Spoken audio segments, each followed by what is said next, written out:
And so I think the Japanese dub for Aqua Teen Hunger Force is significantly better than the English dub. Just like King of the Hill, I think, unironically, this isn't even a bit. Look up the Japanese dub of King of the Hill. You will not regret it. Watashi wa hunk hiru. Jesus. Oh, man. Welcome to episode 14 of the Too Bad We Did Not Get Into Cars podcast. I'm your co-host, David Kabushi Cars. I am Nick Scarpin Auto, and we are joined here by our lovely co-host, Vanessa. And also we got a not real Matchbox van. It's the M van. It's the Matchbox M van because it has an M on it.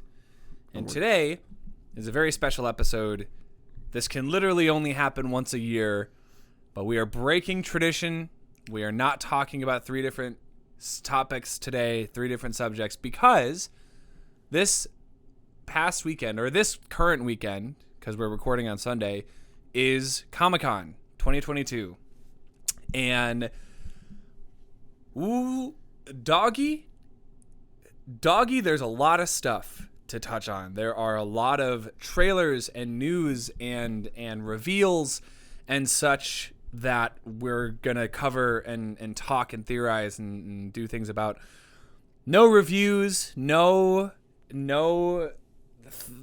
controversial, thought-provoking topics, just pure speculation and excitement and hype and talking about Comic-Con, because that's what nerds do. Nerds gotta talk Comic-Con. And as the nerdinator, you gotta talk about this stuff, right?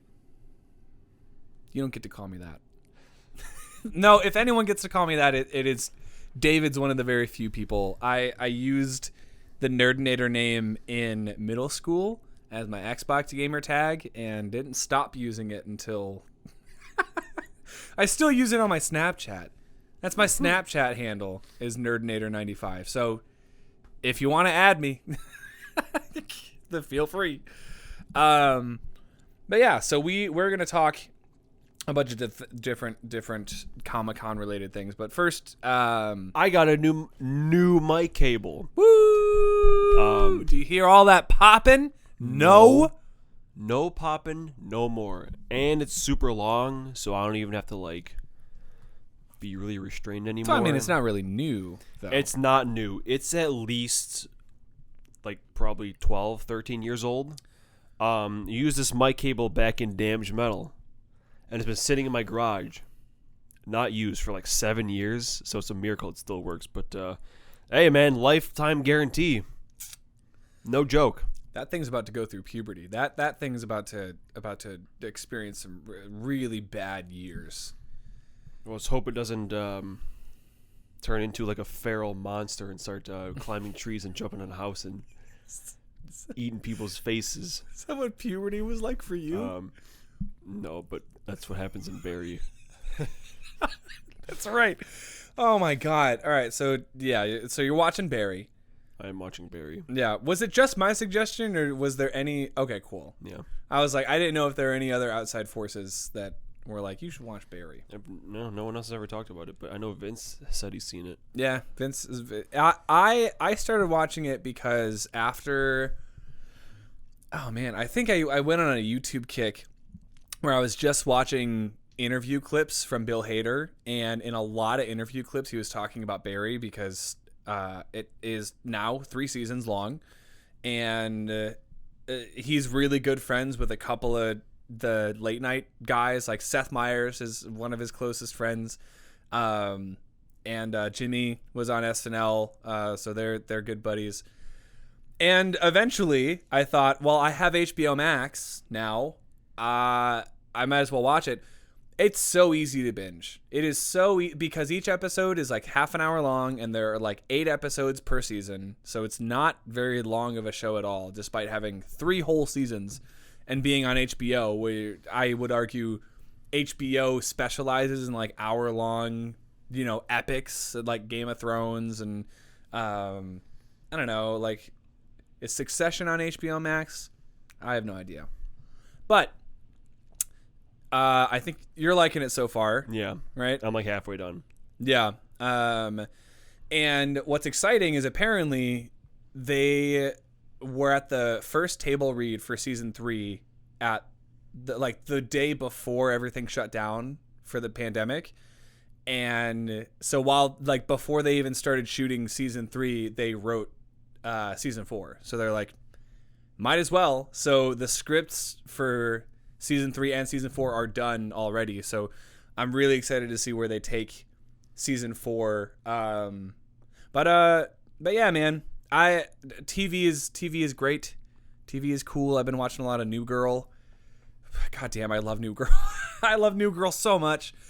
And it took me a really long time to watch it. And what's weird is I haven't watched an actual sitcom, an American show in a couple of years. I finished Barry, but I've been watching anime almost exclusively on TV for the past couple of years. And so going back to sitcoms is really weird for a couple of reasons. One, there are no arcs anymore. There are no training arcs. There are no OPs to listen, the New Girl OP. I don't know, man. I'm not putting it on my Wii workout playlist. I think the whole thing is a minute and a half long. It's catchy, but it's very short. But also, there are a lot of really, with comedies specifically, there are jokes that only are as funny in that time. There are Obama jokes in New Girl because the first season started in 2011. We were still in high school. We were sophomores, I think. There are Joe Biden jokes, which I guess still count. There's a whole episode where Schmidt, one of the characters, pretends to be one of the Romney kids. I haven't thought about Mitt Romney in so long. So I don't know, man. It's been a wild ride. But yeah, it's also the first show. I guess I've been watching the Marvel shows, the MCU, those things. But we'll talk about those in a little bit. Hey man, still haven't swam. Summer is still a little bit of a bummer. Yeah, still just packing. I'm done with Dish. Yeah, David quit Dish. What, yesterday? I guess you said Wednesday. Wednesday. Yeah. My last day was last Monday, so it's been about a week. I just threw away all my uniform stuff today. Yeah, now it's Raccoons uniforms. So if you are expecting a Dish employee to come to your house and install your cable, and it turns out to be a raccoon, don't be surprised, because you heard it here first. The Raccoons are now taking David's job. It's going to be 4 raccoons in a single outfit, kind of like, kids in a trench coat, and they are now going to be David Capuchiar's. So if you do customers get to see the name of the person working on their cable? Yeah, if you see David Capuchiar's coming to your house, expect 4 raccoons in a uniform. They have thumbs. They could do it. They could probably do it if they were smart enough. Yeah, but if they can't sell, they're getting fired. Yeah, so those raccoons got to be sellers. You got to be sellers. Only sellers close. What is that? What that was in the first season of Barry. They did a scene from a court drama where closers. What was that? Glenn Gary, Glenn Ross, I think. Right? Where there was that dramatic scene where it was the episode that we watched when we were here. And the scene opens and Barry is he's trying to play this intimidating character, and he's like, all right, everybody. And he's just doing, I don't know. Was that the first episode? No. Oh, I don't remember that. That's fine. So yeah, I mean, congrats on moving out in the new condo. I haven't had to move out for a couple years now. Come December, we're going to have to move out. So, we still got a couple more months of this setup in this studio.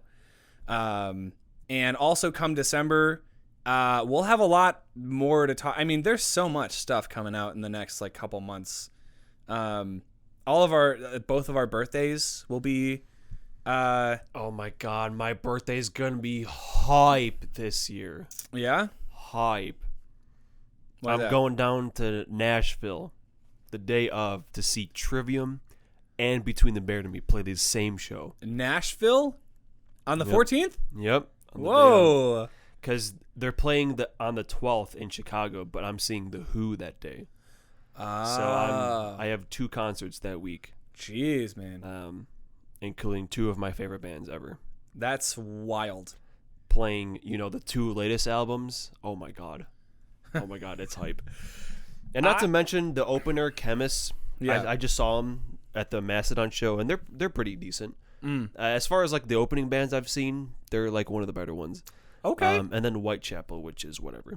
Yeah, I think I've heard the name Whitechapel before. I don't know if it was just from you or if I've seen their name on posters and stuff, but still. Yeah. But yeah, that's what I'm doing for my birthday. Wow, look at that. Look, wow. Going down to Tennessee. Tennessee. Well, we're gonna have to record an exclusive birthday episode in the gap between our birthdays. Our birthdays are only 12 days apart, y'all. That's wild that our birthdays are so close to one another. Yeah, less than 2 weeks away from each other. So we're gonna have a dedicated episode that's just gonna be our birthday episode. Yeah. I think that's gonna be really fun. I don't know what we're gonna do for it. We're gonna buy hats. We're gonna buy party hats. We're gonna get balloons. I think we have to eat cake during the podcast, or at least show that we have a cake. The cake is a lie. Eat. The cake is a lie. Fuck you. Who out there knows? Fuck you, man. You know I've never played that game before, and you know how much I like cake. You know what it is? Yeah, it's Portal. Oh, I don't know. Of course I know it's. I've only been on this earth for 26 years, but I know one thing. Cakes never tell the truth. So the first game is super short. I can beat it in like 90 minutes. I think we were talking about that. I think Portal is one of those games that I have to play so we can talk about it on the podcast. It is coming to the Switch, both of them.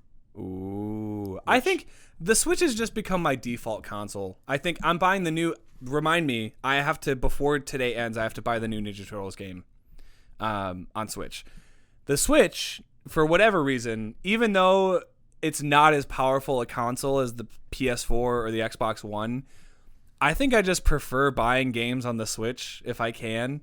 For whatever reason, I can't nail it down. I don't know. I just like playing games on the Switch. I think I like having that, especially if it's like an older game or like modeled after an older game. Dude, did you see they're coming out with a Cowabunga collection of Ninja Turtles games? All of the arcade games, the Tournament Fighter, they're coming out with like some of the side-scrolling games. Like I think there's going to be the NES game on it. Like it's a lot of Ninja Turtles games. And they're coming out with the Battle Network collection. So like, of course I'm going to get those on Switch because those are like older retro. I don't know. I would just feel weird playing a Mega Man game, like a Battle Network game on my PS4, like with the Dual Shock controller. I'm like, I don't know. It just feels more natural to play on the Switch. Plus you can play those on the go. And I remember being in the back seat of my mom's car playing Battle Network 2 on my Game Boy. I still have that cartridge. I should call my mom.